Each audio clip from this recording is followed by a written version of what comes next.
சிவகங்கை மாவட்டம் காரைக்குடி அருகே அரசு நிலம் என கூறி பத்திரப்பதிவிற்கு மாவட்ட நிர்வாகம் விதித்திருந்த தடையாணை விலக்கிக் கொள்ளப்பட்டிருப்பது அப்பகுதி மக்களை மகிழ்ச்சியில் ஆழ்த்தியுள்ளது. சிவகங்கை மாவட்டம் காரைக்குடி அருகில் உள்ள கழனி வாசலில் 450 ஏக்கர் பரப்பளவில் உள்ள நிலப்பகுதியில் சுமார் 2000க்கும் மேற்பட்ட குடும்பங்கள் வீடு கட்டி குடியிருந்து வருகிறது. 30 வருடங்களுக்கு மேலாக குடியிருந்து வரும் அந்த பகுதி அரசுக்கு சொந்தமானது என கூறிய மாவட்ட நிர்வாகம் கடந்த 2009ஆம் ஆண்டு பத்திரப்பதிவிற்கு தடை விதித்து உத்தரவிட்டது. இது தொடர்பாக அப்பகுதி மக்கள் பல கட்ட போராட்டங்களை நடத்தி வந்த நிலையில் இந்த செய்தி தந்தி டிவியின் உள்ளது உள்ளபடி நிகழ்ச்சியில் கடந்த மே மாதம் 6ஆம் தேதி ஒளிபரப்பப்பட்டது. அதன் எதிரொலியாக அந்த இடத்திற்கு விதித்திருந்த பத்திரப்பதிவிற்கான தடையாணையை மாவட்ட நிர்வாகம் விலக்கிக் கொண்டது. இதனால் மகிழ்ச்சி அடைந்த அப்பகுதி மக்கள் தந்தி டிவிக்கு நன்றி தெரிவிக்கும் வகையில் போஸ்டர்கள், பேனர்கள் வைத்து நன்றி கூட்டம் நடத்தினர்.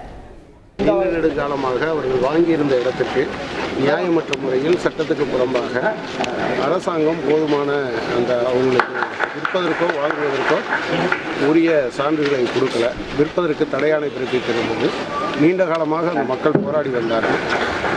இந்த பின்னணியில் தந்தி டிவி உண்மையிலேயே அந்த பேட்டி என்பது அதிகாரிகள் மத்தியில் ஒரு அசைவை ஏற்படுத்தியது, அந்த மக்களுக்கும் உற்சாகத்தை ஏற்படுத்தியது. இப்போது அவங்களுக்கு அந்த தடை என்பது விளக்கப்பட்டிருக்கு. தந்தி டிவிக்கும் அதே போல் இதை செய்து கொடுத்த அதிகாரிகளுக்கும் நன்றி.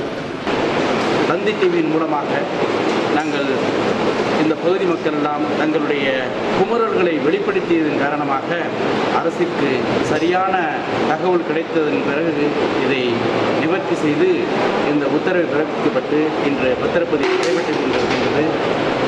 இந்த பத்திரப்பதிவுக்கு தடையை நீக்குவதற்கு முழுமையாக எங்களுக்கு ஒத்துழைப்பு கொடுத்த தந்தி டிவிக்கும் இந்த பத்திரப்பதிவு தடையை நீக்கி ஆணை பிறப்பித்த தமிழக அரசுக்கும் மாவட்ட ஆட்சியருக்கும் இந்த நேரத்தில் எங்களது மக்கள் எல்லாம் நன்றி தெரிவித்து கடமைப்பட்டிருக்கின்றோம். தந்தி தொலைக்காட்சியில் உள்ளது உள்ளபடி என்ற நிகழ்ச்சியின் வாயிலாக எங்களது உள்ள குமுறலை உலகுக்கு உணர்த்திய தந்தி தொலைக்காட்சிக்கு எங்களது நன்றியை தெரிவித்துக் கொள்கிறோம்.